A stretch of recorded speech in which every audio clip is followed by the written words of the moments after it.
Hello மக்களே, துணை முதல்வராக உதயநிதி நியமனம், ஸ்டாலின் முடிவு. அமைச்சர் வெளியிட்ட முக்கிய தகவல். துணைத் தலைவராக உதயநிதி நியமனம், ஸ்டாலின் முடிவு. அமைச்சர் வெளியிட்ட முக்கிய தகவல். தமிழக அமைச்சரவை மாற்றம் குறித்த அறிவிப்புகள் இன்று வெளிவரும் என எதிர்பார்க்கப்பட்ட நிலையில், இது குறித்து அறநிலைத்துறை அமைச்சர் சேகர் பாபு புதிய தகவல் ஒன்றை வெளியிட்டுள்ளார். 25 IAS அதிகாரிகள் மற்றும் உள்துறை செயலாளர் உள்ளிட்டோர் மாற்றம் செய்யப்பட்ட நிலையில் அமைச்சரவையில் மாற்றம் என கூறியிருந்தனர்.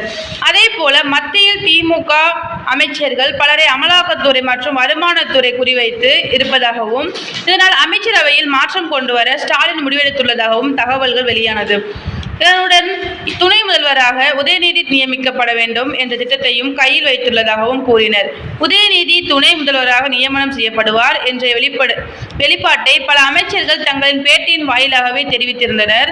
இந்நிலையில் அறநிலையத்துறை அமைச்சர் சேகர்பாபு ஆடி மாதத்தையொட்டி 5 மாதங்களுக்கு அம்மனை தரிசிக்கும் வகையில் இலவச சுற்றுப்பயணத்தை தொடங்கி வைத்தார். அதில் உதயநிதி துணை முதல்வர் பதவி வகிக்கப் போறாரா என்று செய்தியாளர்கள் அமைச்சரிடம் கேள்வி எழுப்பினர். நான் திமுகவின் அடிமட்ட தொண்டன். தலைவன் முன் செல் என்று சொன்னால் முன்னாலும், பின் செல் என்று சொன்னாலும் பின்னாலும் அப்படியே செய்வேன். துணை முதல்வர் பதவி உதயநிதிக்கு வழங்குவது குறித்து முதல்வர் தான் முடிவெடுப்பார் என கூறினார். ஆனால் ஸ்டாலின் துணை முதல்வர் பதவிக்கு உதயநிதியை நியமித்தால் அதற்கு நான் முழு சம்மதம் அளிப்பேன் என்பதையும் சூசகமாக அமைச்சர் கூறியுள்ளார். தேங்க்யூ.